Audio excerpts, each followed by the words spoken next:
Hello everyone, welcome to our channel. UPTET की series में जो इसमें हम लोग प्रीवियस पेपर करा रहे हैं यूपीटेट के फुल, उसमें हम लोग प्रिपरेशन करा रहे हैं यूपी असिस्टेंट टीचर की। तो उसमें आज हमारा मैथ्स का जो सेट है वो है 13-14 का 1 to 5, ठीक है। तो इसमें हम लोग ने अभी तक साइंस के सारे सेट करा दिए, ईवीएस के करा दिए हैं, दोनों की मास्टर वीडियो भी दे दिए हैं। अब मैथ्स के चल रहे हैं और मैथ्स का जब फिनिश हो जाएंगे 11 तक तो हम लोग इस पे भी मास्टर वीडियो बना के अपलोड कर देंगे। इसके साथ जो लास्ट टाइम जो 69,000 जो वैकेंसी वाला पेपर था उसको पूरा कराएंगे।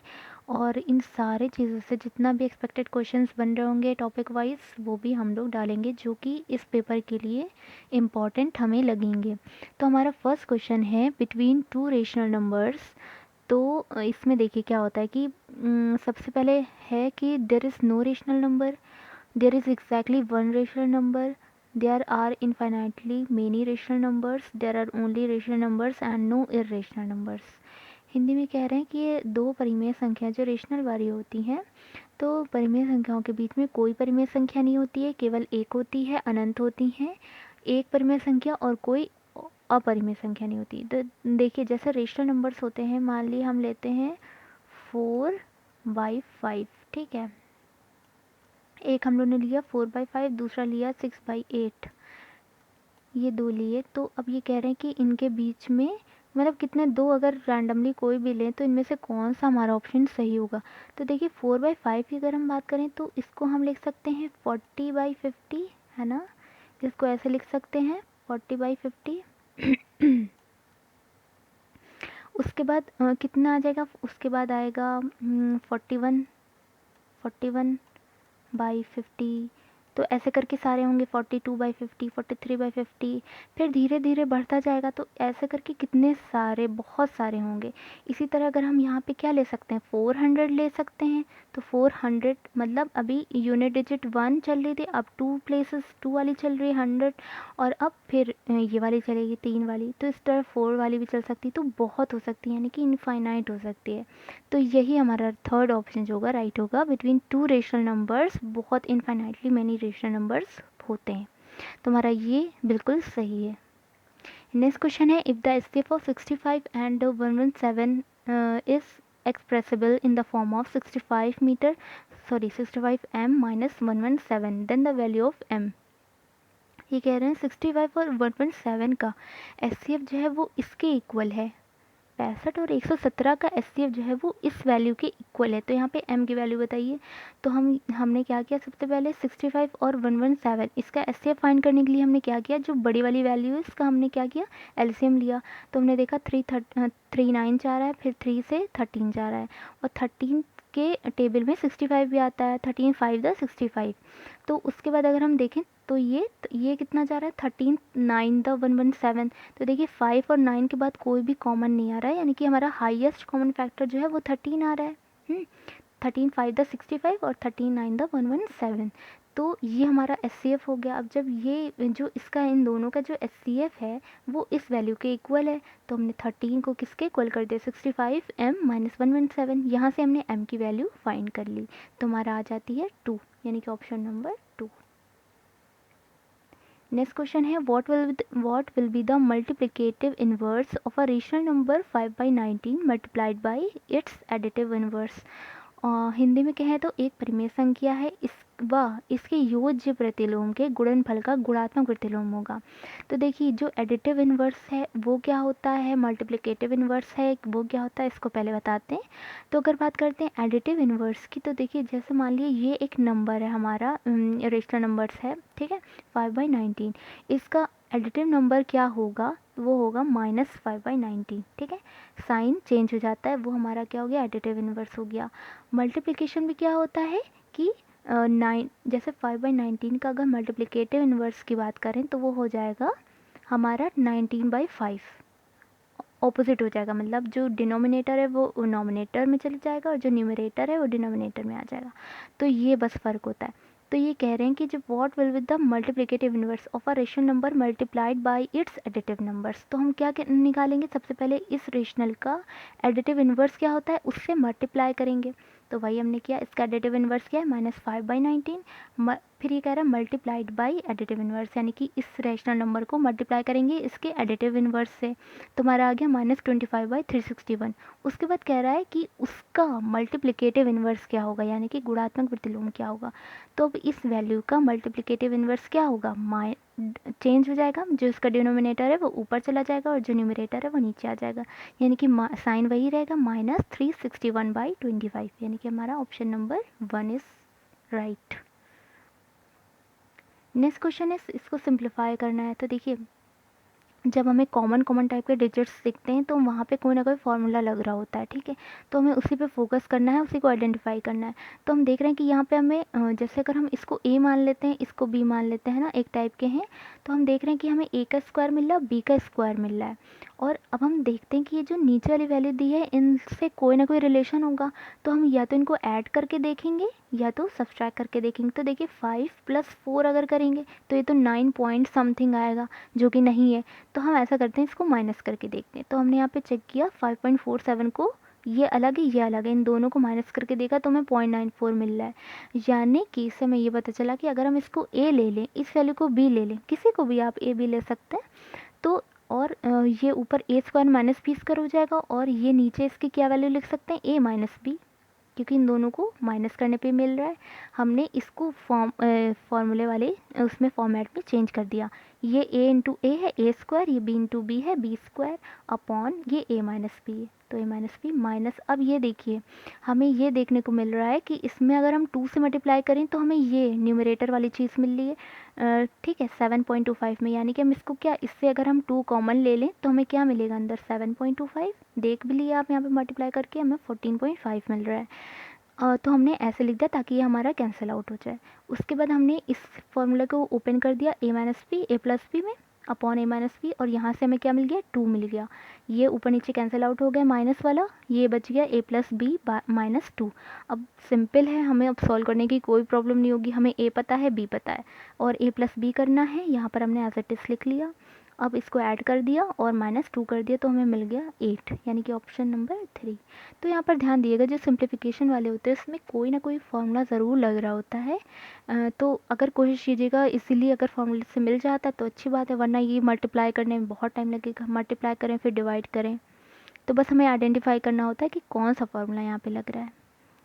नेक्स्ट क्वेश्चन है, if monthly salary of A is 20% more than the salary of B, salary of B is 30% salary of C. If their total salary per month is 74,700, then the salary of C is। देखिए बहुत simple question है कि ये कह रहे हैं कि A एक है और B दूसरा है, उसकी A की जो सैलरी है वो 20% ज़्यादा है, ज़्यादा है, इस पर ध्यान दिएगा, मोर है यानी कि अधिक है इधर, ठीक है, B से ज़्यादा है 20%।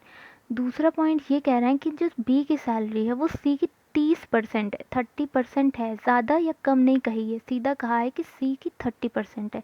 तो इस पे फोकस कीजिएगा। तो अब देखिए, अब हमें क्या करना है, ए बी सी के इस टाइप के क्वेश्चन कैसे करते हैं, जब इसमें तीनों का इन्होंने सैलरी दे रखी टोटल और सी की सेपरेट पूछी, तो इस टाइप में क्या रेशियो से करते हैं। तो ए बी सी का हमें रेशियो फाइंड करना है। तो सबसे पहले तो हम ये देख लेते हैं कि 20% मोर देन फ्रैक्शन वैल्यू पे देख लेते हैं। फ्रैक्शन वैल्यू क्या होती है 20% की, 20 एक बार बता देते हैं, जिनको ना पता हो क्या करते हैं फ्रैक्शन वैल्यू निकालने के लिए 20/100 करेंगे 20% को, ठीक है। उसके बाद क्या होगा, ये 0 कैंसिल हो जाएगी, ये ऊपर 1 और नीचे 2 5 दैट 10, यानी कि 1/5 आई फ्रैक्शन वैल्यू, ऐसे निकालते हैं। अब ये कह रहा है ज़्यादा है, मोर है, इसलिए क्या होगा, यानी कि इंक्रीज़ है, तो यानी कि ए की क्या, इसमें क्या कर देंगे 5 + 1/5, यानी कि 6/5 ऊपर वाला ऐड कर देंगे। तो यानी कि 6 किसकी, ए की है, क्योंकि ए की ज़्यादा है, और 5 किसकी है, बी की है। तो हमारा ए और बी का तो रेशियो आ गया 6:5, यहाँ से आ गया। अब हमें देखना है बी और सी की कितनी, 30% है बी की, तो बी लिखा इधर सी लिखा, 30% मतलब 3/10, यानी कि सी की 3/10 है, 30% है, ठीक है।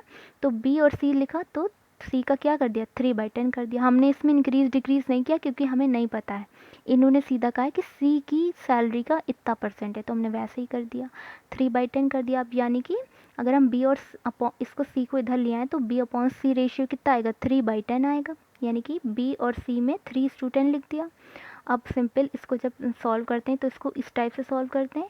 6 को 3 से मल्टीप्लाई करेंगे तो हमारा ए आएगा, 5 को 3 से मल्टीप्लाई करेंगे तो हमें बी मिलेगा, और 5 को 10 से मल्टीप्लाई करेंगे तो हमें सी का रेशियो मिलेगा। सी हमने कर दिया 6 इंटू 3 18, 5 इंटू 3 15 और 5 इंटू 10 50। अब ये जो हमें मिला ये तीनों की सैलरी का रेशियो मिला है। तो अब हम क्या करेंगे, हमें टोटल सैलरी अमाउंट पता है, तो अब इनके रेशियो से हम क्या कर देंगे, उसको डिवाइड कर देंगे। इनको पहले ऐड कर देंगे क्योंकि तीनों का सम है इनकी इस टोटल सैलरी में। तो हमने क्या किया, तीनों को ऐड किया तो हमें 18 + 15 + 50, और ये क्योंकि रेशियो है इसलिए एग्जैक्ट वैल्यू तो पता नहीं, एक्स ले लिया और इधर इनका इक्वल कर दिया इनकी टोटल सैलरी के। उसके बाद इससे हमने डिवाइड कर दिया तो हमें मिल रहा है 900। अब सी की फाइंड करना है तो हमें किसके रेशियो से मल्टीप्लाई करना होगा, सी के रेशियो से मल्टीप्लाई करना होगा, इसको ध्यान रखिएगा, ठीक है। तो हमने यहाँ पर मल्टीप्लाई कर दिया 50 से, तो हमें सी की सैलरी पता चल गई। Right answer is 2। Next question है, if the length of a lake is 40 metre and breadth is 10 metre, lake contains 1200 cubic metre of water, then the depth of lake is. देखिए कह रहे हैं कि एक झील की लंबाई और चौड़ाई इतनी है, और इसमें कह रहे हैं कि इसमें जो पानी आता है वो 1200 घन मीटर आता है, तो इसकी गहराई डेप्थ बतानी है। तो जैसे कि कोई लेक हो और उसका मतलब अगर उसका ये पता है हमें कि वो कितने क्यूबिक मीटर वाटर ले रहा है, यानी कि हमें इसका वॉल्यूम पता चल गया है, वॉल्यूम पता चल गया, और डेप्थ पूछी, हमें 2 यूनिट पता है। वॉल्यूम क्या होता है, LBH होता है, 2 यूनिट हमें पता है, H निकाल ली, H डेप्थ कहें D कहें चाहे H से ले लें, तो हमें एक वैल्यू निकालनी इसकी। तो हमें V टोटल पता है 1200, और L पता है 40, और ब्रेथ पता है 10, और H हम फाइंड कर लिया, यहाँ से 3 मीटर आ गया। नेक्स्ट क्वेश्चन है, ये अच्छा क्वेश्चन है, देखिए इसमें है एक रोम्बस है ABCD, तो यहाँ पे कौन सी जो हमारा है वैल्यू ये सही होगी। तो देखिए हमने अगर ये इस तरह से बना लिया, एक D1 डायगनल है, एक D2 डायगनल है, और साइड है A। तो हमें पता है कि पेरीमीटर का जो फॉर्मूला होता है वो होता है 4A = 2 √D1² + D2²। अब हमने क्या किया, इस फॉर्मूले को इस वैल्यू में रख दिया क्योंकि हमें यहाँ ABCD में चाहिए। तो हम यहाँ देख रहे हैं कि हमें AB में मिल रहा है, एक तरफ AB पक्का है, दूसरी तरफ AC और BD है, थोड़ा बहुत फ़र्क है। तो देखिए 4A यहाँ पे क्या है, A की वैल्यू क्या है, यहाँ पे 4 लिखा, A की वैल्यू क्या है, AB हमने लिख ली क्योंकि हमें AB में चाहिए। वैसे AD भी लिख सकते थे, CD, क्योंकि सारी A है, रोम्बस है हमारा, लेकिन हमने यहाँ पे AB लिखा क्योंकि हमें AB में चाहिए, तो हमने यहाँ AB लिख लिया। 2, अब डायगनल एक लिख लिया, AC और BD, 2 ही डायगनल है, AC का स्क्वायर प्लस BD का स्क्वायर। अब हम क्या, इसको सिंप्लीफाई कर लिया, 2 से इसको क्रॉस कर देंगे, 2AB आ जाएगा, ये आ जाएगा, इधर से अंडर रूट हटाएंगे तो इधर स्क्वायर लग जाएगा, 2 ^ 4 हो गया, AB का स्क्वायर हो गया, AC² + BD²। तो हमें क्या मिल रहा है, 4AB² वाली मिल रही, 4AB² = AB AC² + BD², यानी कि राइट ऑप्शन इज 3। सिंपल यहाँ पे फॉर्मूला हमें रखना है इसके पेरीमीटर का। नेक्स्ट क्वेश्चन है, इसमें देखिए ये एक ट्रायंगल का है, इसमें ये एंगल 80 डिग्री दिया है, y और x फाइंड करना है, 50 डिग्री ये एंगल दिया है। तो देखिए कैसे करेंगे इससे, ये हमें ये तो देखते ही पता लग गया कि ये एंगल y 80 होगा, क्यों, क्योंकि ये क्या है, वर्टिकली अपोजिट एंगल है, हिंदी में कहें तो शीर्षाभिमुख कोण है, तो हमें y फाइंड हो गया। अब हमें x निकालना है, तो देखिए ये हमें पता चल गया 80 है, और हमें पता है ट्रायंगल की प्रॉपर्टी क्या होती है, 180 माइनस दोनों एंगल का सम, तो 180 माइनस 50 प्लस 80, तो यहाँ पर कितना हो गया, ये 130 हुआ, और ये इसको माइनस किया तो 50 आ गया, यानी कि x की वैल्यू क्या हो गई 50 और y की 80। अब देखिए यहाँ पे इन्होंने दो ये दिए 50 80 80 50, तो इसमें कंफ्यूज मत होइएगा, x और y पूछ ली कौन सा पहले रखा है, रिस्पेक्टिवली इन्होंने लगाया, यानी कि x पहले आएगा और y बाद में आएगा, यानी कि 50 पहले आएगा और 80 बाद में आएगा, यानी कि option number 1 is right. Next question है हमारा, एक एलिवेटर है जो नीचे आ रहा है, descends into a mine shaft at the rate of 6 metre per minute, इसकी स्पीड दे रखी है। If the elevator starts from 10 metre above the ground level, the time it will take to reach -350 metre is. ये कह रहे हैं -350 metre उतरने में उससे कितना टाइम लगता है। देखिए हिंदी में एक बार पढ़ देते हैं, एक एलिवेटर किसी खदान में यानी कि माइन में नीचे 6 मीटर पर मिनट की गति से उतर रहा है, ठीक है। वहाँ पर ज़मीन के लेवल पे जब आता है तो उसके बाद वो 10 मीटर की ऊंचाई से उतरता है। यदि एलिवेटर ज़मीन के स्तर से 10 मीटर की ऊंचाई से उतरता है तो -350 मीटर उतरने में कितना समय लगता है। तो इसका ये किस टाइप का, मान लिया एलिवेटर है, ठीक है, अब ये ज़मीन के लेवल से 10 मीटर की ऊंचाई से उतरता है, तो हमें ये फाइंड करना है कि 350 मीटर इसको उतरने में कितना टाइम लगता है। तो देखिए इसकी जो टोटल हाइट है वो ऐड हो जाएगी यहाँ पर। तो हमने क्या किया, दोनों -10, और क्योंकि वो भी नीचे ही उतर रहा है ना, ऊपर चढ़ तो रहा नहीं, तो वो भी माइनस में रहेगी। तो -10 -350 ऐड कर दिया, आ गया -360 मीटर। अब हमने सिंपल फार्मूला लगा दिया, time is equal to distance upon speed. तो हमने डिस्टेंस हमें यहाँ पे पता है 360 मीटर, और स्पीड क्या है 6 है। हमने यहाँ पर इसको कैंसिल आउट किया तो हमें 60 मिनट मिले, मिनट में मिला। और यहाँ पे हम देख रहे हैं कि मिनट में जो वैल्यू है वो 45 है, वरना ये है। तो देखिए 60 मिनट मिल रहा है, यानी कि इसको हम क्या लिख सकते हैं, 1 आवर भी लिख सकते हैं। यानी कि हमारा राइट आंसर हो जाएगा थर्ड, 1 आवर। नेक्स्ट क्वेश्चन है, the highest common factor and least common multiple of two numbers are 35 525 respectively. If one of them is 175 then other number is.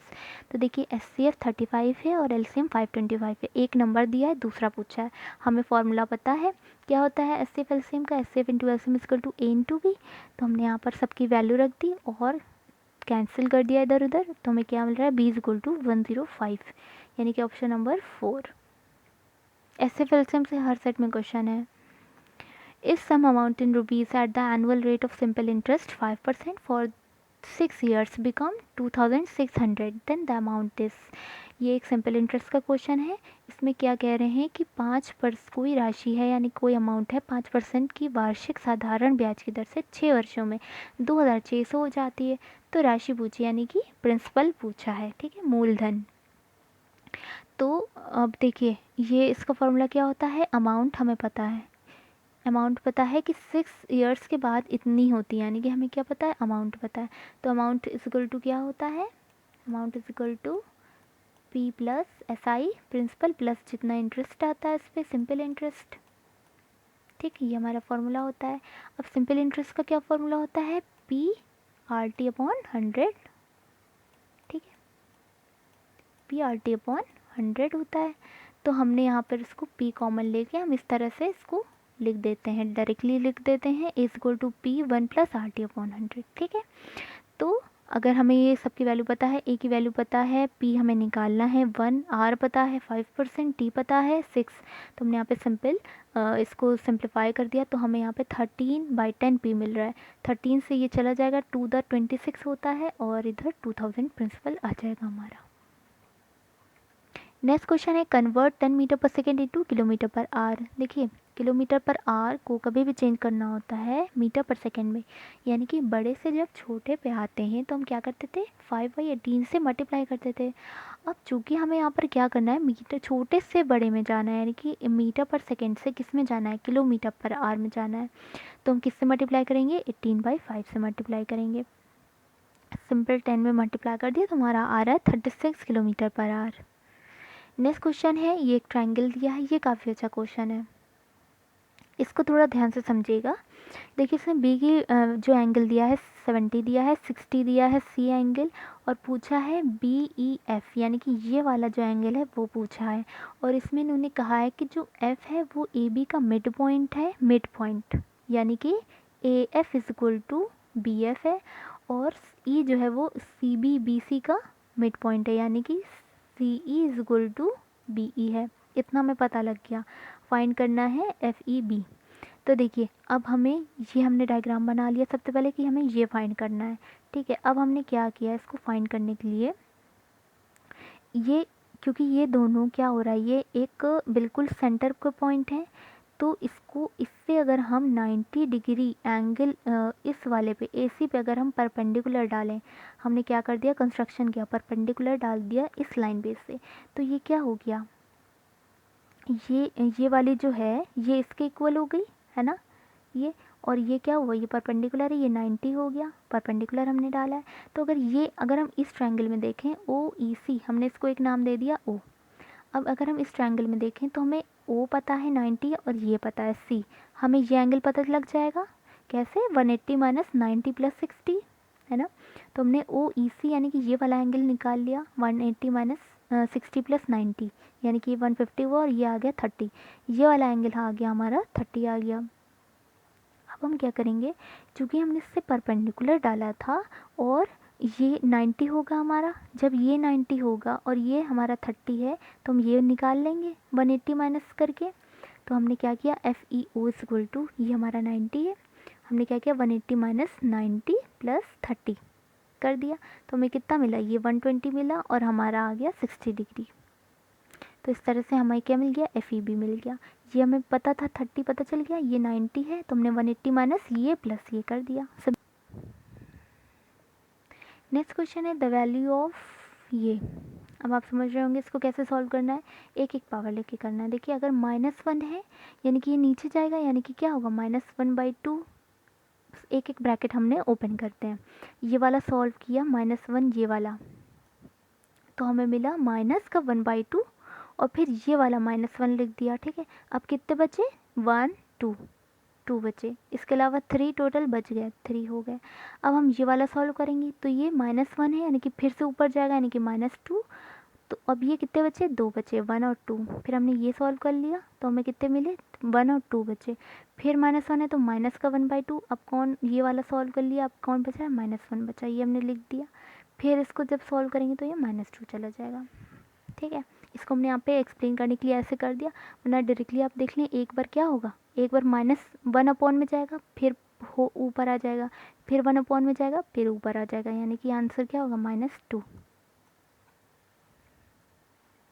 Next question है मेंसुरेशन का है। इसमें क्या किया है कि एक क्यूबॉइड है, उसका एरिया जो है, उसके फेसेस का एरिया की वैल्यू दी गई है ABC² मीटर और इसका वॉल्यूम पूछा है। तो देखिए हमने इस टाइप से बना दिया ताकि हम इजीली इसको समझ पाएँ। ये ABC हमारी सरफेसेस का एरिया है। हमने मान लिया कि इसके जो ये LBH हैं वो हैं X, Y और Z, यानी कि ये X है तो ये भी X होगा, ये Y है तो ये भी Y होगा और ये Z है तो ये भी Z होगा। और सरफेसेस का एरिया ABC कोई भी हमने रैंडमली ले लिया। तो हमने देखा कि A जो है, A एरिया जो है वो किस यूनिट से बना है, X और Y से, एक्स और वाई से बना है, एक्स वाई लिख लिया। बी जो बना है वो किससे बना है, एक्स और जेड से, एक्स जेड लिख लिया। सी किससे बना है, वाई और जेड से, वाई जेड लिख लिया। अब हमने वॉल्यूम के लिए किया क्या, ए इंटू बी इंटू सी। अब यहाँ पर हमने क्या किया, ए बी सी निकाल लिया मल्टीप्लाई करके। तो ये एक्स 2 बार है, वाई 2 बार है, जेड 2 बार है, यानी कि एक्स वाई जेड का होल स्क्वायर हो गया। अब हमने क्या किया, वॉल्यूम क्या होता है, X into Y into Z होता है ना। जो भी 3 एजेस हैं एल बी एच, यहाँ पर क्या है, एक्स वाई जेड है। तो वॉल्यूम क्या है, एक्स वाई जेड है। तो इसको हम क्या लिख सकते हैं, अंडर रूट में स्क्वायर लगा दें तो मतलब यही होगा, एक्स वाई जेड। मतलब 2 को हम कैसे लिख सकते हैं, अंडर रूट 2 का स्क्वायर, ऐसे भी तो लिख सकते हैं इसको। तो हमने बस यही यहाँ पे किया, इसको हमने ऐसे लिख दिया। अब ये हमारा क्या हो रहा है, एक्स वाई जेड का होल स्क्वायर क्या है, ए बी सी है, यानी कि ए बी सी रूट तो रहेगा। इसको ये पूरी यूनिट क्या है, ए बी सी, तो हमने यहाँ पे लिख दिया, यानी कि वॉल्यूम हमें निकालना था कितना होगा, तो under root A B C metre cube. वैसे हमें पता होता है अगर इस तरह का क्वेश्चन जो होता है, A B C surfaces area दिया होता है तो उसका वॉल्यूम क्या होता है, उसी सरफेसेस एरिया का मल्टीप्लिकेशन और उसमें रूट लगा होता है, ये हमें पता होता है। लेकिन अगर कोई एक्सप्लेनेशन पूछे तो आप इस तरह से उसे एक्सप्लेन कर सकते हैं। Right answer is 3। Next question है, इफ नंबर ये है is completely divisible by 6 then the largest digit at the place of A. इन्होंने कहा है कि अगर 6 से पूरा पूरा डिविजिबल हो रहा है, पूरा पूरा विभाज्य है, तो लार्जेस्ट नंबर बताइए जो ए होगा। तो हमने क्या किया, इसको डिवाइड करके देख लिया, यहाँ पर हमने डिवाइड करके दिखाया। आप डायरेक्टली करेंगे, 6 वन द 6 फिर 0 आएगा क्योंकि पूरा 2 आएगा तो 2 तो जाएगा नहीं, फिर 0 आएगा और 5 आ जाएगा। तो देखिए यहाँ पर 6 वन द 6, उसके बाद 2 हमने नीचे लिख लिया, उसके बाद जाएगा नहीं, हमने 0 लिखा, फिर 5 उतारा, तो 6 4 द 24 फिर गया, फिर 1 बचा, 3 उतारा, फिर 6 3 2 द 12 गया। तो इस तरह से यहाँ पर क्या हुआ, लास्ट में 3, ये 5 उतारा और हमारा 6 टू द 12 गया और 3 रिमाइंडर बचा। अब देखिए 6 की टेबल में 3 से 2 बार आता है, एक तो 6 5 द 30 आता है और दूसरा आता है 6 6 द 36, फिर 6 7 द 42 हो जाता है और इससे पहले 2 में चलता है 24, है ना। तो हमें 3 से अगर हम देखें, 3 से ये कैंसिल आउट हो जाए, हम ऐसा यहाँ पे क्या लिखें, तो वो क्या होगा, या तो 0 होगा या 6 होगा। तो ये पूछा है लार्जेस्ट वैल्यू क्या होगी, तो लार्जेस्ट वैल्यू क्या होगी, 6 होगी हमारी, वही हमारा आंसर हो जाता है। ठीक है, तो यहाँ पे अगर हमारी 6 होती तो ये क्या होता, 6 यहाँ पे आता और 6 6 द 36 चला जाता। तो ए की वैल्यू क्या होनी चाहिए, 6 होनी चाहिए। Right answer is 2। Next question है sum of the first 5 positive prime number. तो देखिए सबसे पहले ये पता होना चाहिए कि जो प्राइम नंबर्स होते हैं वो 2 से स्टार्ट होते हैं। ये बहुत कन्फ्यूजन होता है, 1 से होता है, किससे होता है। तो देखिए 2 से प्राइम स्मॉलेस्ट प्राइम नंबर 2 है। और अगर हम कॉन्सिक्यूटिव देखें, फर्स्ट 5 देखें, तो हमें प्राइम नंबर कौन कौन से मिलेंगे, 2 मिलेगा, 3 मिलेगा, फिर 5 मिलेगा, 7 मिलेगा, फिर 9 नहीं होगा। ध्यान रखिएगा 9 क्योंकि 3 की टेबल से आएगा। प्राइम नंबर वो होते हैं जो किसी से भी डिवाइड ना हो। तो 7 के बाद 9 ना आगे बल्कि 11 आएगा। तो हमारे फर्स्ट 5 ये हो गए, उनका सम पूछा है तो हमने क्या कर दिया, सबको ऐड कर दिया। तो हमें कितना मिल रहा है, 28 मिल रहा है, जो कि थर्ड ऑप्शन है हमारा। नेक्स्ट क्वेश्चन है Jatin and Priya have 41 all together 1/4 of Jatin's money is ₹2 more than 1/7 of Priya's money. Priya has, देखिए ये कह रहे हैं कि जतिन और प्रिया के पास टोटल जो है मिलाकर वो 41 रुपीज़ हैं। फिर ये कह रहे हैं कि जतिन के पैसों का 1/4 और प्रिया के पैसों का 1/7 से 2 ज़्यादा है। मतलब जतिन के पास इसके 1/4 का और प्रिया के पैसों के 1/7 से 2 ज़्यादा हैं। तो प्रिया के पास कितने रुपए हैं। तो हमने क्या किया, फर्स्ट इक्वेशन तो हमारी हो जाएगी जतिन और प्रिया के पास टोटल 41 है, यानी कि Jatin plus Priya is equal to 41 rupees. ये हमारी इक्वेशन हो गई। नेक्स्ट इक्वेशन बनेगी जतिन के पैसों का 1/4, यानी कि जतिन के पैसे का, यानी कि मल्टीप्लाई बाय 1/4। इधर हमने क्या दूसरी तरफ प्रिया को रखा, प्रिया के पैसों का 1/7, यानी कि प्रिया के पैसों का 1/7 से 2 ज़्यादा है, जतिन के ज़्यादा है। तो इक्वल करने के लिए क्या करेंगे, इधर प्रिया को +2 कर देंगे, प्रिया के, तभी तो ये ज़्यादा होगा। इक्वल करने के लिए क्या, दूसरे को +2 करेंगे। ये हमारी सेकेंड इक्वेशन हो गई। अब हमें क्या करना है, प्रिया को फाइंड करना है और जतिन को हमें क्या करना होगा, कैंसिल आउट करना होगा। तो इसके लिए सबसे पहले तो हमने इसे सिंप्लीफाई किया। देखिए इधर इसको मल्टीप्लाई करा दिया, 7 टू द 14 बाई 7 आएगा। और ये 7 कहाँ, जतिन के पास जाएगा, यानी कि 7J। ये हो गया हमारा 7J। और ये 4 से इधर आ जाएगा, यानी कि 4P। और इधर 14 हमारा बना था, 7 टू द 14, 14 इंटू 4 कितना होगा, 56 होगा। तो ये हमारा आ जाएगा। और ये फिर 4P इधर हुआ था, ये इसको हम इधर ले लेंगे क्योंकि हमें सॉल्व करना है। इधर लेंगे तो माइनस में आ जाएगा, -4P इज इक्वल टू 56। फिर हमने क्या किया, हमने देखा यहाँ पर J है तो हमने इस इक्वेशन में 7 से मल्टीप्लाई करा दिया। 7J plus 7P is equal to 7 1 द 7, 7 4 द 28। यहाँ पे हमने इसको सब्सट्रैक्ट किया तो हमारा जतिन जो है कैंसिल आउट हो गया और प्रिया आ गई। यानी कि इसको हम जब माइनस किया तो हमें -11P मिला और ये -231। तो प्रिया की वैल्यू क्या आई, 11 टू द 22 जाएगा, 11 1 द 11, यानी कि प्रिया के पास कितनी मनी है, 21 रुपीज़। जतिन की पूछे तो जतिन की भी यहाँ से निकाल सकते हैं, यहाँ पर रख दें, 41 से माइनस कर दें तो हमें जतिन की पता चल जाएगी। बस ये इक्वेशन इससे बनाना है और सीधा सॉल्व कर देना है। नेक्स्ट क्वेश्चन है, if the circumference of a circle is 44 centimetre then its area will be. तो देखिए सर्कमफेरेंस किसी सर्कल का क्या होता है, 2πr होता है, जो कि वैल्यू दी है 44 सेंटीमीटर। अब हमने क्या किया, आर, इसको देखिए पूरा मत सॉल्व कीजिएगा क्योंकि हमें आगे इसको यूज़ करना है, तो पाई कैंसिल हो जाएगा। तो हमने क्या किया, आर 44, 2 से इसको कैंसिल कर दिया तो 22/पाई बचा सेंटीमीटर। अब हमें क्या करना है, एरिया निकालना है। एरिया क्या होता है, πr² होता है। पाई आर की वैल्यू रख दी 22/पाई, 22/पाई, एक पाई कैंसिल हो गया। अब हम देख रहे हैं कि हमें यहाँ पाई में तो मिल नहीं रहा है, तो हमें इसको अब खोलना पड़ेगा। तो हमने 22/7 करा, 22 इंटू 22 लिखा और यहाँ पे क्या 22 इंटू 7 ऊपर लिख दिया। तो हमें क्या मिला, 22 कैंसिल हो गया और 154 सेंटीमीटर स्क्वायर हमारा एरिया हो गया। नेक्स्ट क्वेश्चन है, the sum of 2 digits of a number consisting of 2 digits is 7 if 27 is added to the number digits are reverse the number is. इस टाइप का एक बार क्वेश्चन रिपीट हो चुका है। ये कह रहे हैं कि सम ऑफ 2 डिजिट्स, यानी कि 2 कोई संख्याएं हैं, उनका जो सम है वो 7 है। ठीक है, वो सम जो करने पे, योग करने पे 7 आ रहा है। और जब उस संख्या में, यानी कि उस नंबर में, उस 2 डिजिट के नंबर पे अगर हम तो XY ऐसे लिखेंगे ना, मान लेते हैं यहाँ कोई डिजिट है और यहाँ कोई डिजिट है, तो उन दोनों डिजिट का सम जो है वो 7 है। और उस डिजिट में अगर हम 27 ऐड करते हैं तो वो नंबर जो है वो रिवर्स हो जाता है, यानी कि YX हो जाता है, XY की जगह YX हो जाता है। तो XY क्या है, वो नंबर क्या है। तो देखिए अब हम क्या करेंगे, 7 का हम देख ले पेयर बना लेंगे। देखिए 7 कब कब आएगा, देखिए एक तो स्मॉलेस्ट से चलेंगे। 1 + 6 अगर करें तो 7 मिलेगा, 2 + 5 करें तो 7 मिलेगा, 3 + 4 करें तो 7 मिलेगा। तो हमने 1 2 3 के कॉम्बिनेशन बना लिए। उसके बाद हमने एक एक देखा। देखिए 1 + 6, अब हमने क्या किया, ये 1 और 6 यहाँ पे अगर हम रखें यानी कि 16 + 27 करें तो हमें 43 मिल रहा है। तो ये 16 का रिवर्स तो है नहीं, यानी कि ये नहीं होगा। ठीक है, ये वाला हमारा 1 6 कॉम्बिनेशन नहीं है। अब हमने क्या किया, 2 5 रख के देखा तो 2 5 प्लस जब यहाँ पे 27 किया तो हमें 52 मिल रहा है, यानी कि ये क्या है, इसका रिवर्स है। वाई एक्स मिल रहा है हमें 27 ऐड करने पे, यानी कि हमारा ये वाला पेयर बिल्कुल सही है, यानी कि एक्स वाई की वैल्यू क्या है, 25 है। तो हमारा ये राइट हो जाता है, ऑप्शन नंबर 1। नेक्स्ट क्वेश्चन है, for a given data frequency 5 is represented in tally marks as.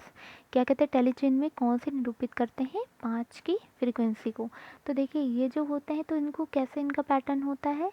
देखिए जब भी फ्रीक्वेंसी में कैसे ये लिखा जाता है, देखिए 1 2 3 जैसे 1 हो तो 1, 2 हो तो 2, 3 हो तो 3 और 4 हो तो 4। उसके बाद जब 5 अगर आएगा तो हम इसको ऐसे कैंसिल कर देते हैं, है ना, इस तरह से कैंसिल कर देते हैं। उसके बाद क्या करेंगे, फिर मान ली 6 लिखा हो तो 6 लिखेंगे, फिर 7 हो तो 7, फिर 8, फिर 9, फिर 10 जब आएगा तो 10 ये लिखकर और कैंसिल कर देंगे। तो इस तरह से करते हैं, सॉरी ये नहीं करेंगे, सीधा कैंसिल कर देंगे यहाँ पर। मतलब 5 का जो ये होगा, ये डंडा ये नहीं लगाएंगे, 5 को कैंसिल कर देंगे, इस तरह से बनाते हैं। तो 5 का फ्रिक्वेंसी कौन सा है यहाँ पर, 2 है, सेकेंड ऑप्शन। नेक्स्ट क्वेश्चन है हमारा, the highest common factor of 2 को प्राइम नंबर विल बी। देखिए 2 को प्राइम नंबर का हाईएस्ट फैक्टर क्या होता है। देखिए को प्राइम नंबर जो होते हैं जिसके बाद उनसे कोई कॉमन ना आए, ठीक है, जैसे कि 2 3 होते हैं, 2 5 हो गया, अब इनके बाद इनसे कुछ भी कॉमन नहीं आ सकता, 3 4 से कुछ कॉमन नहीं। 2 4 अगर लिख दें तो 2 ज़रूर कॉमन आ जाएगा। अगर यहाँ पे 2 4 लिख दें तो 2 यहाँ से क्या आ जाएगा, कॉमन आ जाएगा, तो क्या बचेगा, 1 2 बच जाएगा अंदर। तो ये को प्राइम नहीं है, हमारे 2 4 जो हैं ये को प्राइम नहीं है। ऐसे को प्राइम होते हैं जिनके बाद कुछ भी कॉमन ना मिल पाए।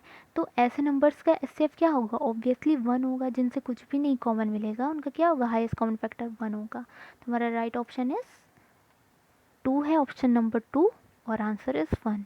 नेक्स्ट क्वेश्चन है, the difference of place value of sevens in 1715.271 is. देखिए इसकी कैसे निकालते हैं प्लेस वैल्यू। जैसे ये नंबर है तो हमने देख लिया 7 जो है 2 जगह, एक यहाँ पर एक यहाँ पर। तो इस वाले को जो डेसिमल के इधर यानी कि इधर वाली जो होल वैल्यू होती है उसको कैसे निकालते हैं, वो वैल्यू हमने लिखी 7 यहाँ पर, और उसके बाद जितनी डिजिट्स हैं डेसिमल से पहले पहले, तो हमें देख रहे हैं कि मिल रहा है 1 1 1 और 2, तो हमने उतने ज़ीरो लगा दिए। उसके बाद हम देख रहे हैं कि दूसरा जो 7 है उसको देखेंगे डेसिमल से पहले, मतलब कि डेसिमल से लेकर उस डिजिट तक आएंगे, यानी कि पॉइंट, फिर एक डिजिट है और फिर 7 है, यानी कि 0.07, इसकी क्या होगी वैल्यू, 0.07 ऐसे लिखेंगे।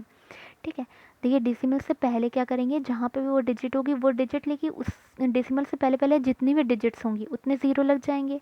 और डेसिमल के बाद वाली अगर कोई वैल्यू की निकालनी होगी कोई डिजिट की, तो हम डेसिमल से काउंट करेंगे कि डेसिमल लगा दिया हमने सिंपल, उसके बाद जितनी भी डिजिट्स होंगी उतने ज़ीरो लगा देंगे। अब यहाँ पे डेसिमल और 7 के बीच में एक ही डिजिट है तो हमने एक ज़ीरो लगा दिया, 0.07 हो गया। अब ये कह रहे हैं इनका डिफरेंस बताइए, तो 700 और माइनस 0.07, यहाँ पे हमने डिफरेंस निकाल दिया। तो 10 में से 7 गए 3 9, और यहाँ पे 9 बचा, यहाँ पे 9 बचा, यहाँ पे 6 बचा, यानी कि 69.93 हमारा आंसर हो जाता है।